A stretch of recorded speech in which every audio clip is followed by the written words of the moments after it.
Anyway, so I think people will continue to filter in, but no big deal. We'll get rolling. So, kind of the constraints of this room, like I said, I'm not really a big fan of the big long rectangular room, but I've got the microphone here, so I'm kind of tied to it to a certain extent. It's a pretty good microphone, though. It can pick up stuff from range, like your questions and things like that. But there's a distance section as well that's also being taught. The syllabuses are slightly different, like I said. They have to take their final proctored, and they don't have the same sort of attendance. For their attendance, we'll look at different videos and different things throughout the course, and they'll make comments and stuff on those. For you all, for attendance and other stuff, I'll run through the syllabus here in a bit, but the big deal is if you just email me and let me know, that shouldn't be a problem. The way this class works, and especially, like I said, that it's unfortunate not all the distance people can be here because obviously they can email questions and things like that. But for you all have your own experiences and different things. Usually I have a few older folks who have been out, or contractors or fishermen or something, and they have some like personal finance war stories. But anyway, if you have some experience with your own things, it's always interesting and pretty good to bring that stuff up. But this class is pretty unique. I was talking to another instructor about it last night because this class is pretty beneficial. First, I guess I should introduce myself. My name is Jim Parker. My background, once this thing, always is difficult trying to get the first slide going. Here we go. Come on. There we go. So I did a fair amount of time in the military. I tried out in the military as a flyer, but I did a bunch of business-related stuff. The first half I flew, but the second half I did a bunch of business logistics kind of stuff for the military, primarily over in Europe. And but I got my MBA along the way, and then I got my PhD actually when I was down when I was down in Afghanistan, and then finally finished it up. But like I mentioned, I lived out in Eagle River, raised some Vizslas, those little red dogs. In fact, I'm going to go get a new one this spring break, hopefully, in Hungary, Budapest. Bailey came from Hungary herself. They're kind of a unique dog. Anybody know anything about Vizslas? Really cool. They're like Velcro. They're good hunting dogs, but they're like very, very, well, you'd have to understand. I mean, they're not that large a dog or anything, but they're good dogs. Got a couple daughters, a few horses. The horses have kind of changed out. Poor Chief there, he had to be put down. He had college, and that was that. But that happened just about a month ago. I got to update that slide. But Dakota was one of his replacements. She was a baby that was born in our yard, and actually from Red, that big red horse. And I used to fly it for us, like I said, a couple of puppies. I've got an airplane, but it's not up here right now. It's down in. I just purchased it, so I got to get it up to speed. A lot of moving parts. Like I was saying, now MBA, PhD. I do some consulting for Booz Allen Hamilton. It's a big, defense contractor, but I work a lot in their marketing type stuff and then strategic communications. Got a small business on the side, Eagle River Equestrian. Just sell horse panels and stuff, but that's primarily just a summer thing. It's supposed to actually be my daughter's thing, but I end up doing most of the stuff. But again, just difficult to get horse stuff, or actually half my customers are probably reindeer people as well. So going out to, and that's why the airplane, to get out to some of the villages. I still hold my Alaska real estate license, which isn't all that critical, but it's, if you ever think about getting in that business. Anybody in real estate? No, not so much.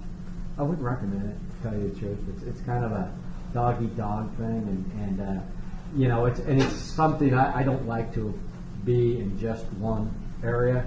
It's, in terms of work, I mean, you got to be completely 100% focused on it because it's all repeat business and stuff like that. And I like to do a variety of things and maybe take a trip now and then. Anyway, real estate doesn't work out with that. But in terms of the financial aspects of real estate, personal finance stuff, given where the stock market's going, the stock market is still, it's going to be there. It's going to be the primary means of building wealth. but real close to that, if not better in a lot of cases, is real estate. So when we get into those sections, we'll talk more about it. And like I said, I did a lot of different stuff business-wise. It was all business-related stuff, but it was, you know, there's things that need to be done in terms of just the orchestration of getting helicopters from Lithuania, the sales part, finding the buyers, lining up the financing, and then eventually getting them to Afghanistan and stuff like that. It's you know, unbelievable the amount of folks that are involved in the normal standard business practices that take place. Any questions on stuff? So the big deal about this class, and this was what I was kind of alluding to begin with, is this class is fairly unique in the fact that, you know, a lot of classes you have to take them because, oh, it's going to be important and it's required for the next course, or, you know, it's a prereq and it's going to prepare you for some job somewhere.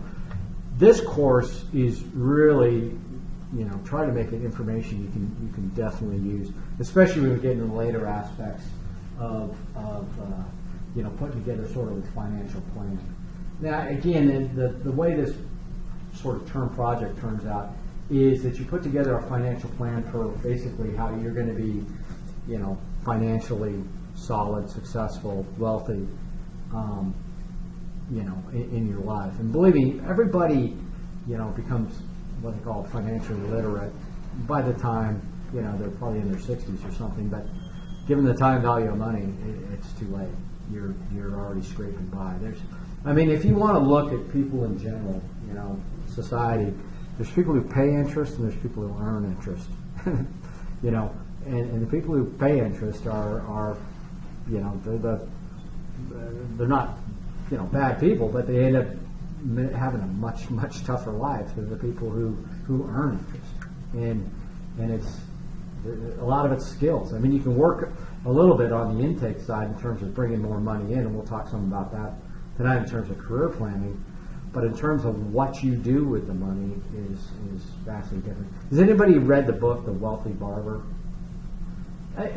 I'll bring it in. It's a Canadian guy who's the author, and he just goes through these kind of stories and stuff. But it just shows that this guy's only a barber, but he, you know, starts amassing property, starts investing wisely, and believe me, there's little things you can do where you can still, you know, live at a reasonable standard and not make a whole lot of sacrifices, but also put aside some money, and then pretty soon this nest egg begins to grow, and you do very, very well. So anyway, that's all in the time value of money.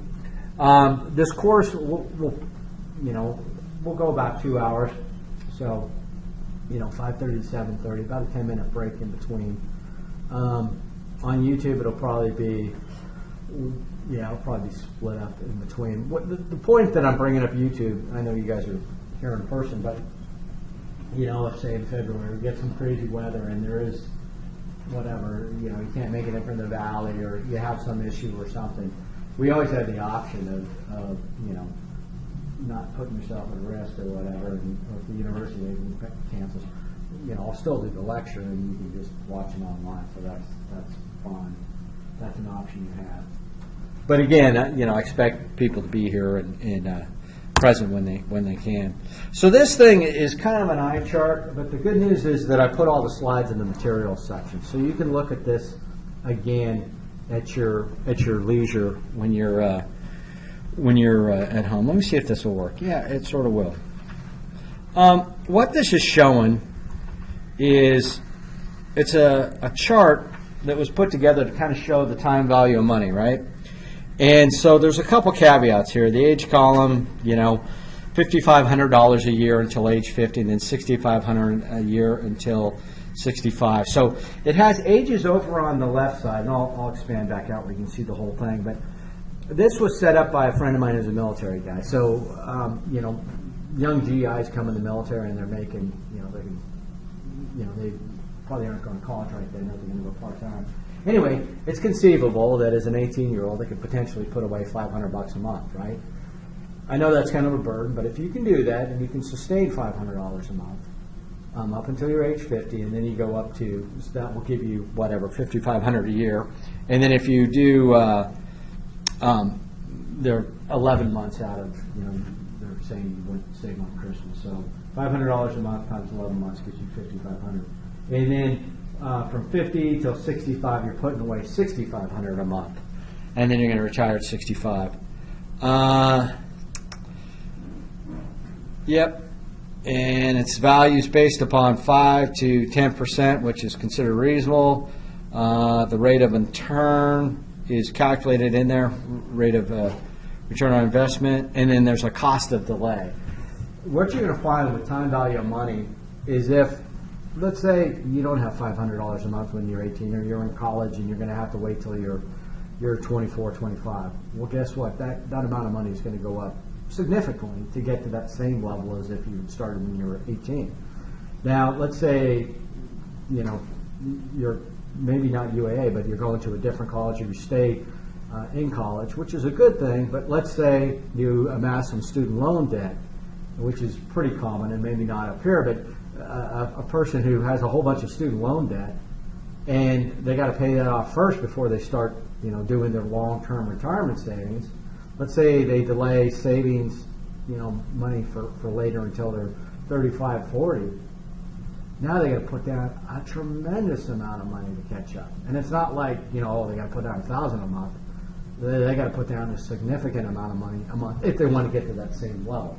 So anyway, this getting back out, it's kind of hard to do this sort of one at a time because you kind of got to look at the big picture. But he's got different charts. This is a 5% graph, and there's a 10% graph. 10% is, that's pretty ambitious, but believe it or not, there's an 8%er in there too. But you can't really see the math. But anybody guess, if you do what I'm saying, if you were fortunate enough to be able to put away $500 a month until you're 50, and then that increased amount when starting from 50 to 65, how much money do you think you would have if you got 10% interest, which is traditionally what the stock market has yielded? Any guess? $5.3 million. I mean, that is a significant chunk. What you're looking for right now, let's say I wanted to retire tomorrow, I didn't have a pension, I didn't have anything else. Literally, you kind of sort of need to somehow end up with about $1 million in the bank. Because if you're counting on an interest rate of, say, 6-7%, which is pretty good right now, and you got $1 million, that's going to generate about $60,000-$70,000 a year, which is probably what you could live on pretty well.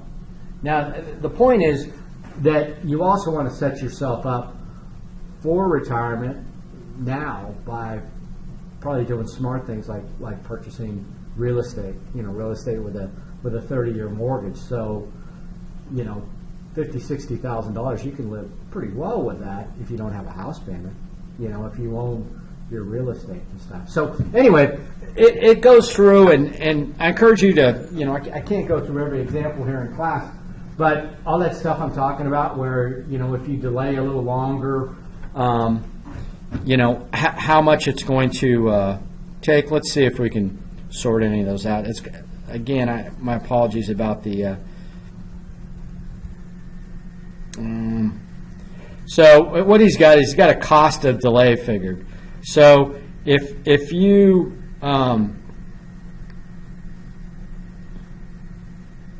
delay, well, it goes through the different things. The investment value at 65, so you can see that's 5.3 million. If you say waited till you're age 38 and started making those investments, the value at age 65 is 767,000. That's, you're going to probably start burning into that. You're probably going to start incurring living expenses and other things on that. So anyway, it's not about, personal finance is not about, just all out greed and trying to be the next Donald Trump or whatever. It's about being able to make decisions in life that are not completely driven by your financial situation. It's about freedom. It's about being able to say, this job sucks, I'm going to go do something else, and not be locked into it because you've got payments, you've got debts. There's a tremendous number of people who, let's pick a place like maybe Ohio or Michigan or something where financial situation got a little rough. They were hiring big time over in the Dakotas for a while. They could have gone over there temporarily and worked or done something, and they couldn't even move, because they've got a mortgage, they've got a house, they can't do it. Now the Dakotas have changed the other hand, where they're in a problem. But it's just the nature of society. It's very expensive to be poor. If you don't have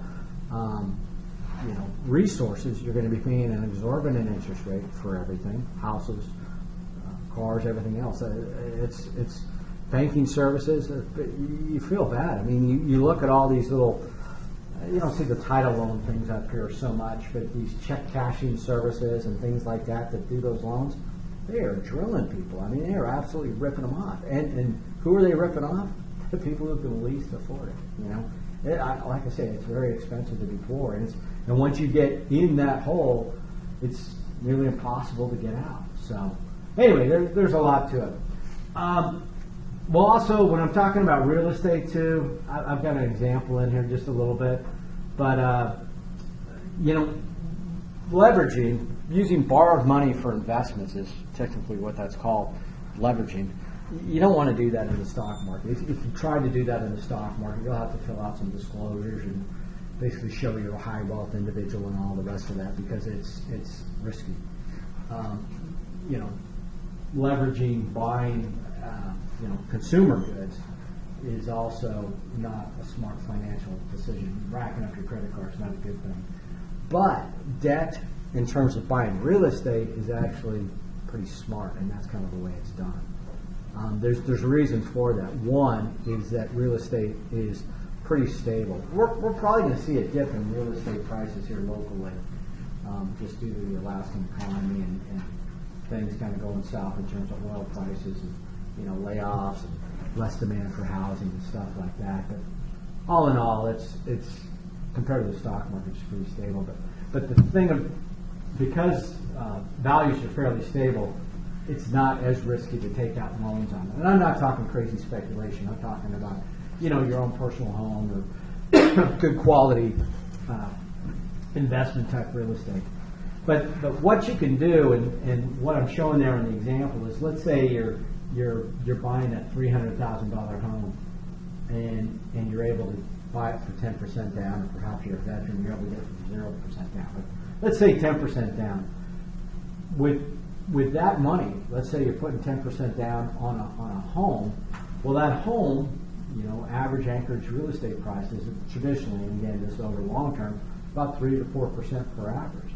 So, although you're paying interest on that loan, you're using $30,000 of money out of your pocket that was the down payment to control $300,000 worth of asset.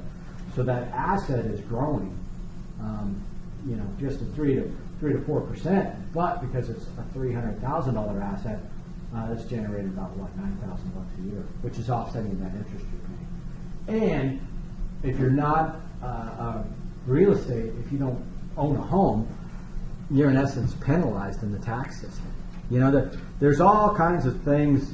One person will call them loopholes, and other people will call them, deductions, depending on where you sit in the tax system. But the tax system is not, it's written by people, it's written by government, and sometimes, they're actually trying to do the right thing. They're trying to encourage certain behavior, and home ownership is the behavior they're trying to encourage.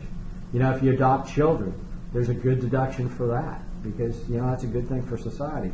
There's deductions for most people for college education, because again, that's looked at as a good. So anyway, if you buy a home, your interest is deductible, your taxes are lower, and so anyway, it works out. If you're a renter, it doesn't work out for you. And for most people, unless you're in a very mobile lifestyle where you don't want to be tied down, financially, it's usually far better to own property. We're going to spend an entire evening talking about real estate, but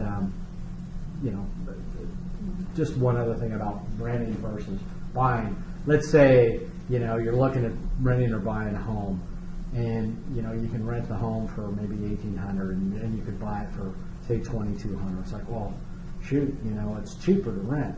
Well, the thing is that when you do a mortgage, when typically mortgages are 30-year fixed mortgages, so that payment is going to be $2,200 for the next 30 years. So $2,200, that's a fair amount of money right now.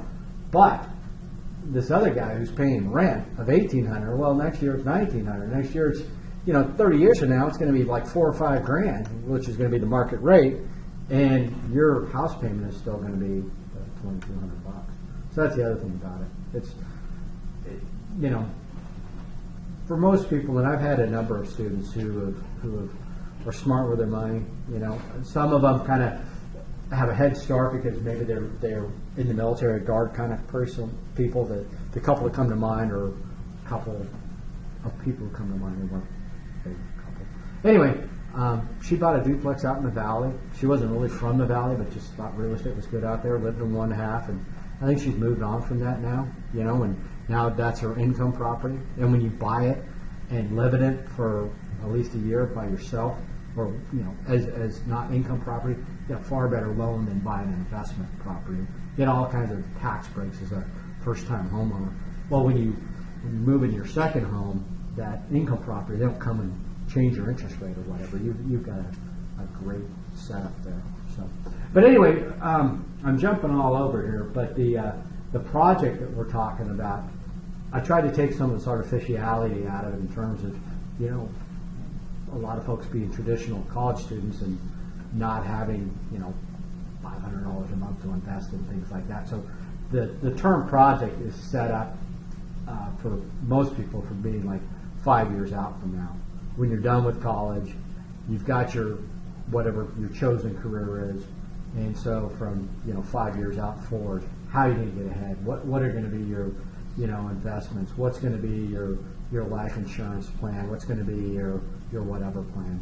And so you should end up, you'll determine some sort of product, but 4 to 5 pages outlining your basically goal. And I don't want to get into the weeds with your own personal situations. You can say, Joe, hypothetical, whatever, and use.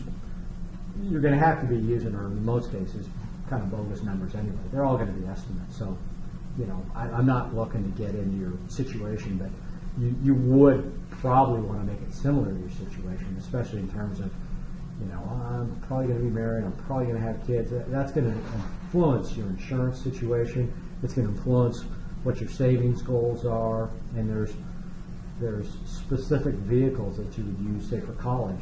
My daughter, she goes to Auburn down in Alabama, and a fair amount of it's been funded off of a 529 plan that I started a long time ago, and it's appreciated pretty well.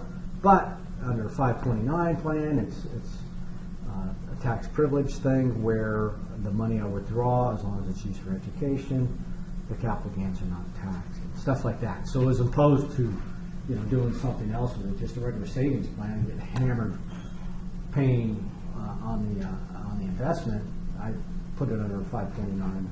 You'll learn all these different terms, and I'm not expecting you to be, they've got all these goofy names because they're usually associated with some law, 529 or TUGMA, Uniform Gift to Minors Act, and all this other stuff. But these things will kind of become part of your lexicon, as you go forward. Because the reliance is another thing. The reliance is upon you to set up your plan. The days of people coming in, how many people are working full time right now? And you have like a pension plan at the end of the thing, or you're kind of on your own, right? That is the standard thing. It's called, for the most part, if there is any plan, it's called the cafeteria plan. And you walk in the first day, like a UAA guy. Okay, which health plan do you want? Which whatever do you want? And you're like trying to make a good impression, and you're, you have a finite amount of time. If you're trying to figure it all out right then the first day, you don't want to be there. You want to go, okay, my spouse has got insurance. I don't need duplicate there. I'm going to waive that. What's your employee matching program? If I invest a little bit of my salary in a 401k plan, a tax deferred plan, do you guys put any toward? Yeah, we match 3%, 5%. whatever. Okay, I want to at least get that matching plan, because if you're making, let's say, 50 grand and they got a 5% matching plan, if you don't do it, you just lost $2,500. So you at least want to get that match out of them, because that's your money, really, unless you choose not to take it. So I'm trying not to overwhelm here, but I'm just trying to say there's a lot to it, and we'll go through it. So I had that real estate example. We'll go through something else like that later on when it's more appropriate. But what I'm just trying to say is there's a lot to personal finance that will help you out, kind of in both the short run and the long run. Already burned a half an hour. Objectives, financial goals. Yeah, this is just sort of an overview. Personal financial planning. Personal relationships. Yeah, I'm not going to get into the touchy-feely stuff, but I will tell you that most marriages would be a lot smoother if you weren't living from paycheck to paycheck. So there is something to be said, and it is nice to be able to perhaps send your kids to the college of their choice, if that's what they want to do, and if you have that ability, it's great. Or at least just have that cushion, or at least that in the back of your mind where you're not basically a slave to your employer. You're like, when I get to this level, I'm moving on, and I've got a cushion to get me to the next job, and everything's a planning cycle. Come up with your goals, and then evaluate and see how it's going. I know most students, especially from what you've seen, they're probably pretty negative on the stock market and mutual funds and the rest of that. That's what it is. But the deal is that, like it or not, you're going to be involved in it. You may think, oh, I'm not going to buy stocks. Well, guess what? You're going to be working for an employer. They're probably going to have a matching plan. You're going to probably do a 401k plan, and boom, you're going to be buying mutual funds. And mutual funds are generally created from underlying stocks. So you need to kind of know what's going on. And in terms of yield, there's nothing out there that's really getting 10% a year. So I'm not saying this guy didn't get 10% last year, but he got 40% a couple of years ago.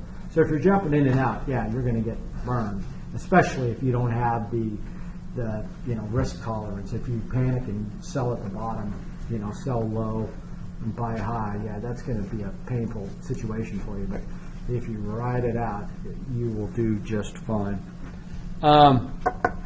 Determine your current situation.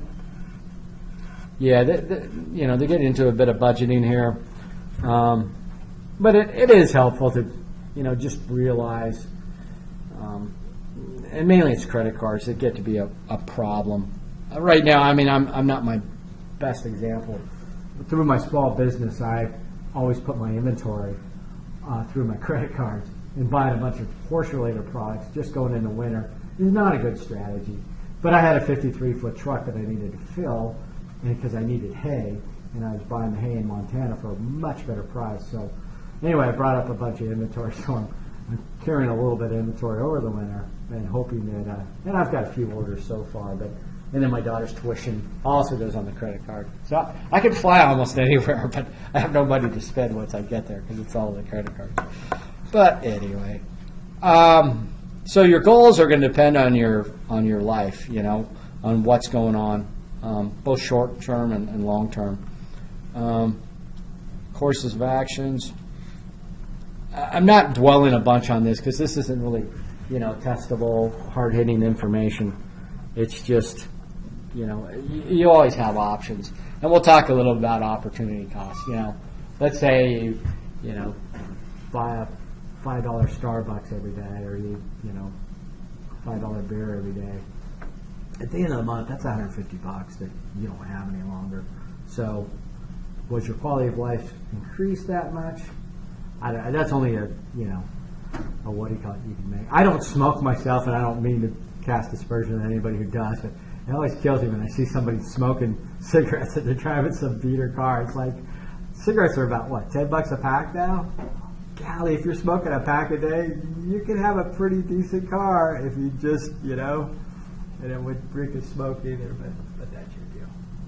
it's sad. I mean, you feel bad. I mean, I'm not going to turn this all into war stories, but I used to sell cable TV stuff, subscriptions like HBO, Showtime, that junk. I only did it for one summer in college, but it was a great education because, I mean, that kind of contact sales. I mean, it's nothing I want to be involved in for life, but you learned a lot about people and neighborhoods. You know, my assessment would be, okay, I just got assigned, you know, basically a trailer park.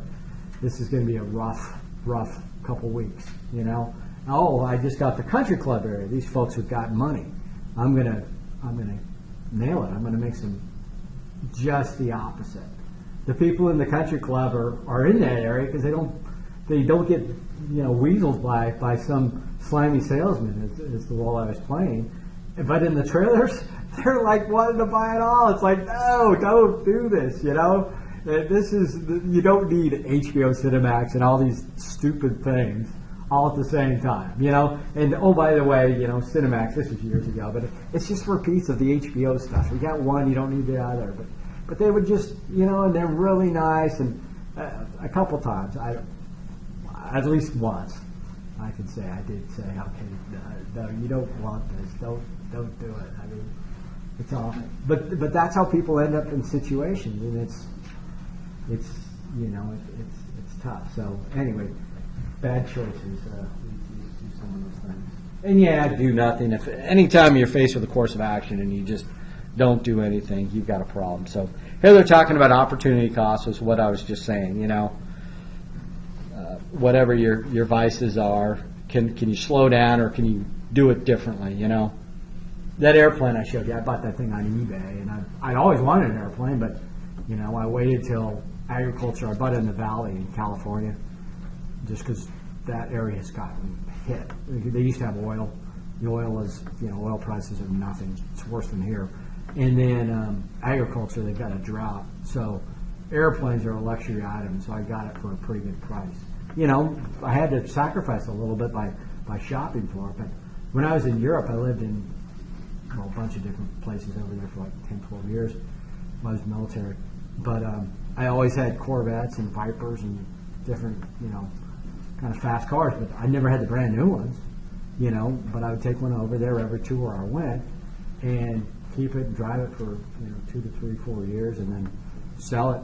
And even I made money on every one of those vehicles. So I mean, as opposed to go out and buying a new car.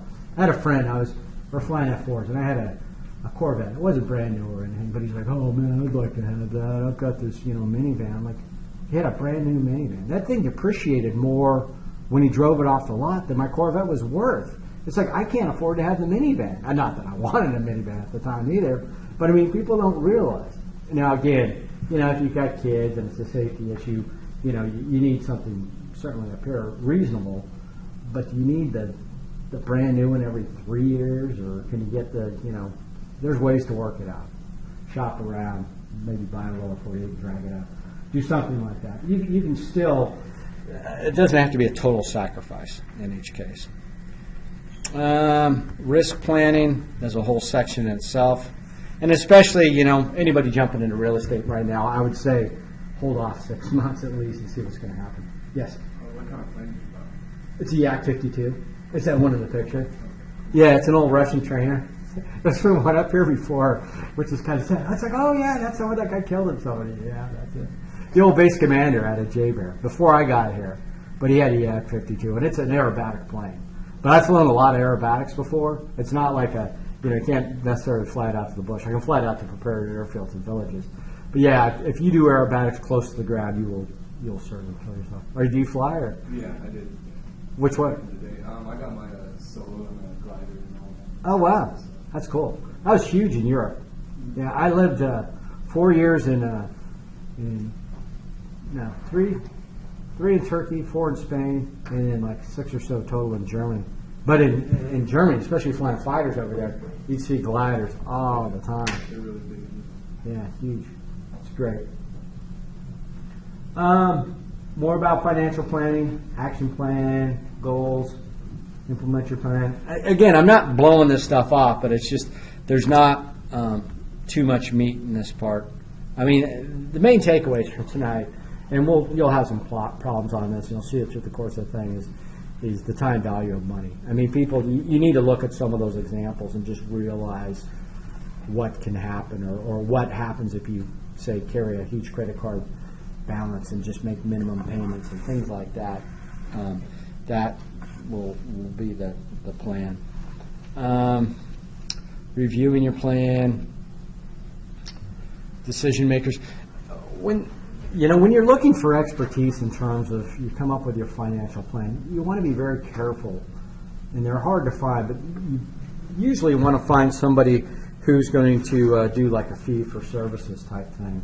Somebody who's not in the role of a salesman. Anybody who is, on commission is obviously, they're not going to have that fiduciary, relationship with you that you're looking for, meaning that they're, always thinking about perhaps selling you more.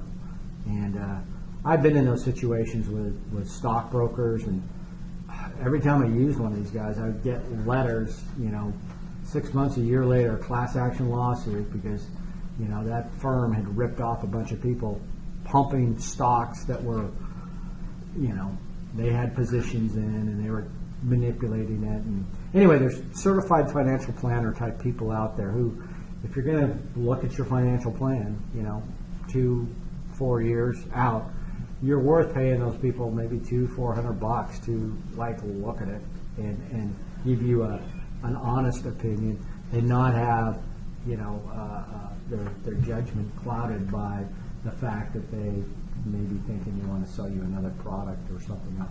It's very true in life insurance. Life insurance can be very simple or very complex depending on how you do it.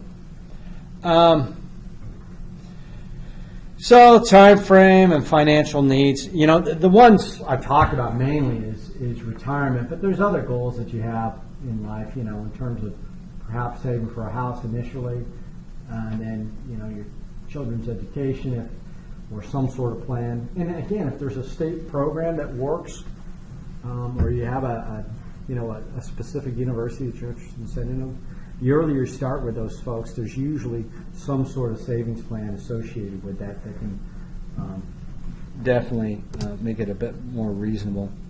But the time and the goals of financial needs, again, short and long term, go figure. Consumer product goals, durable produce goals, and tangible purchase goals. Anyway, they're just, planning is the main criteria that they're talking about. If you don't have a plan and you do things just too spontaneously, it can cause you certain problems. And if you are going to set goals, obviously they need to be measurable, specific, all the rest of that, realistic. You don't want to absolutely starve yourself. What I usually find out, or at least my experience, and I've found this from other students, is that they'll come up with some goal, and there's a notion that we'll talk about again in other classes where basically pay yourself first. If you get paid on the first of the month, you should have some sort of, and your goal is to say save 5%, of your savings and put that into savings. You don't want to have this notion that, okay, yeah, I'm gonna use what money is left at the end of the month after I've spent and got all my needs and my wants. Now you want to set up, if your goal is 5%, you want to have that 5% basically a bill, that's either deducted from your paycheck or going directly to a mutual fund company or something like that. And then if there's extra money at the end of the month and you've met your goals, you have the liberty to fairly guilt-free spend it on something else, or perhaps if you want to do more speculative investments, that would be the money you would use for it. So there's also a difference between speculation and investments. You'll hear me talk about a lot of different things I've invested in or speculated in, and there's certainly a difference. Investments are they're not get-rich-quick schemes. They're not penny stocks. I've done all that kind of stuff and generally lost. But I've made money on some of them. But anyway, it was money I could afford to lose. It wasn't, my kids are not going to not go to college because I blew money on something. You know, I've had friends who have done that as well. Have you guys ever heard of TCBY yogurt? Are they still around? Anyway, I know a guy got his entire bonus. Yeah, it was a fair amount of money and blew it. I knew another guy, an F-111 guy.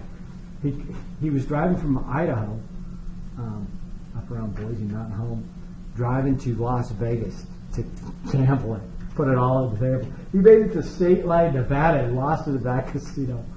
I think it was 38 grand in an evening. I mean, there's stupid people out there. Yeah. But, I mean, you got nobody to blame but yourself. So, anyway, that's not even speculation. And that's certainly not investing. Investing is a plan. So we talked about goals, life situations. Yep. You never know what's going to change. I will tell you one thing, though. Divorce is expensive and it's common. But that is, you know, if most people don't reach their long-term financial goals, there's probably a divorce somewhere that killed them, basically. Medical costs can also do that, but I would say divorce is probably more common. Economic factors, I'll talk a little bit about this, but you know what it is. You can't change the situation. You only got one life, and so is the economic outlook really good right now? Probably not, but you know, you only really need one job, so I don't know. I'm not too worried about, you know, statistics. The unemployment number for an African American teenager in Chicago is like 98%. You know, I'm glad I'm not there. But a guy with an advanced degree in Alaska, it's nowhere near that. So I'm not, you know, I feel bad for other folks, and you know, we ought to do other things. But it's, you know, you all going to be college graduates pretty soon, or you know, within the next 5 years or so, are not going to be subject to the same unemployment rate that an unskilled individual would be. So when they say, well, they'll lie. They'll say the unemployment rate right now is 5%. For people with a college degree, it's got to be less than 4%, and an advanced degree, it's going to be 3%. You know, a master's or something like that. So it's nothing to really obsess about, but the numbers are kind of, in my mind, are kind of cooked the way they're doing them.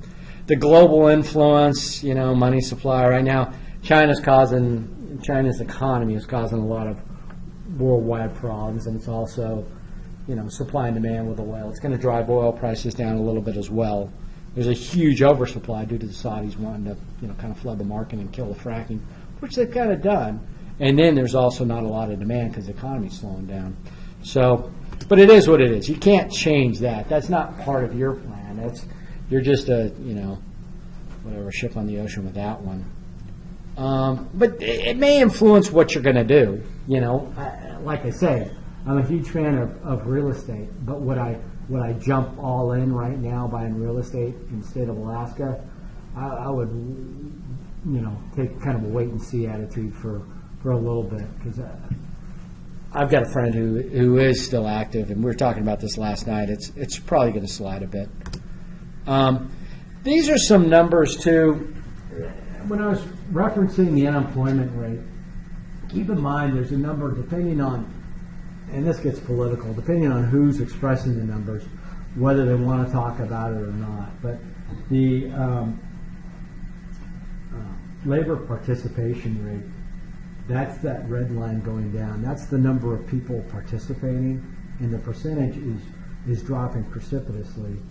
And believe it or not, that actually makes the unemployment rate go down because they're not counted in the statistic once they're not in part of it. So, you know, these numbers are getting a little old now. The current unemployment rate is down about 5%, but the labor force participation rate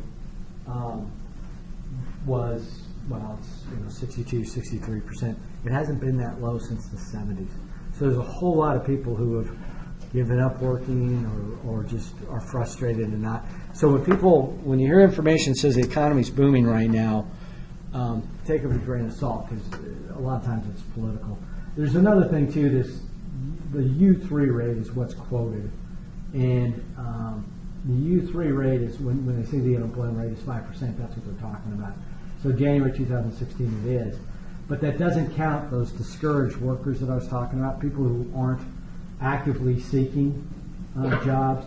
It doesn't count the marginally attached workers, people who are working like part-time jobs. It doesn't count me that are kind of actually being double counted, because theoretically, I'm drawing a pension from the military, I'm working at UA, I'm doing consulting, it looks like I'm taking up 3 spots, you know what I mean? So that's artificial too. But anyway, when you get into that U6 rate, which is this probably more accurate number that takes into account those other people, they're saying it's almost twice that rate. 9.8 is BLS, is Bureau of Labor Statistics. And this is where I say it gets a bit political. Gallup, who, they don't have a dog in the fight, they don't really have anything to gain by lying about it. But when they do the same calculation, they come up with 14%. So it's, anyway, if you've got a job, and again, for most of you, the notion of long-term unemployment is hopefully not going to be there, and you're preparing yourself well by being in college to take care of that.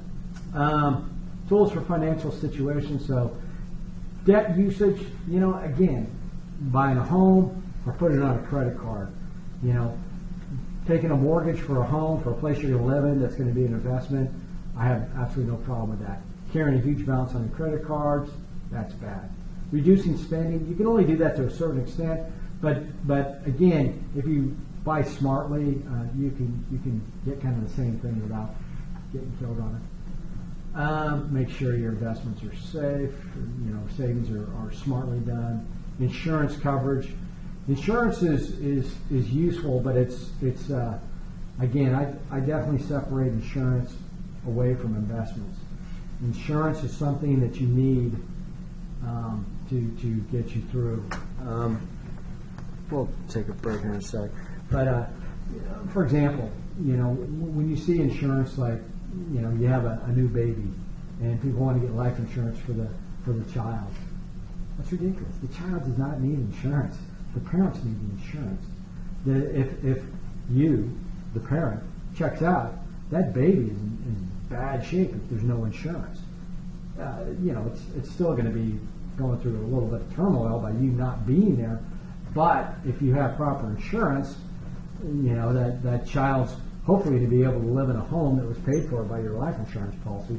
Hopefully be able to have college already more or less prepaid by your life insurance policy. So when you're young and you have children and you've got a lot of responsibilities, you need a fair amount of insurance. But the good news is you're young and you're healthy, and insurance is dirt cheap. You get $1 million for not a whole lot. Certainly under maybe $50, $100 a month. But you get to be 50 or 60 and you try to buy that insurance, it's going to be astronomically expensive. But what are your responsibilities? Hopefully you bought that home. You don't have a real estate payment anymore. And hopefully your children are through college, so they're kind of squared away. They're not as reliant upon you. So anyway, the goal is to not have insurance when you get older.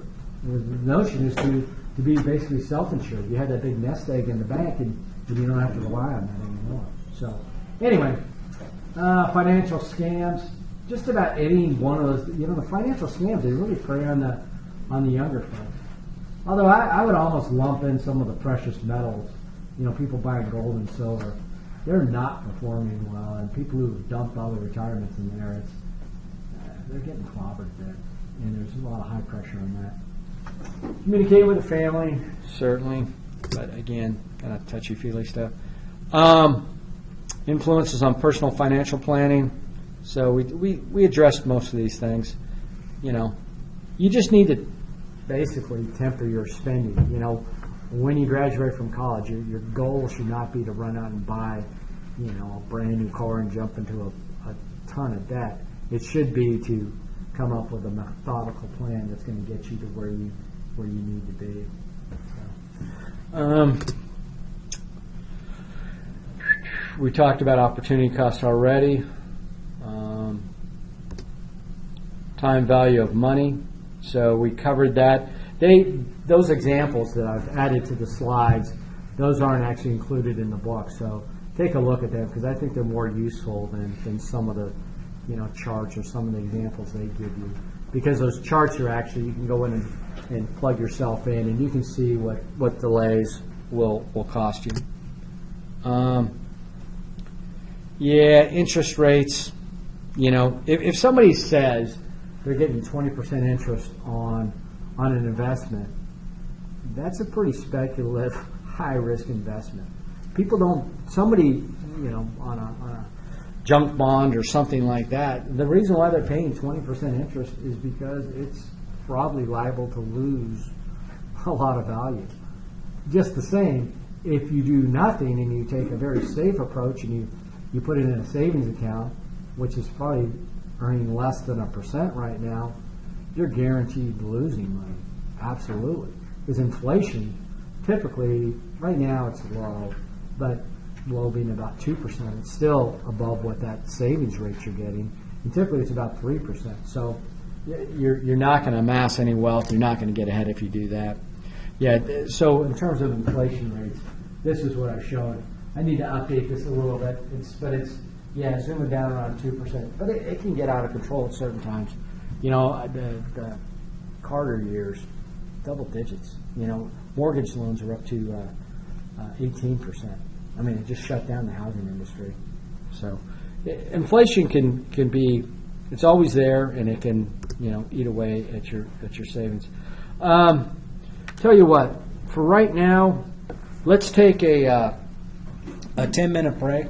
We'll come back and we'll start where we left off. Any questions so far? Okay.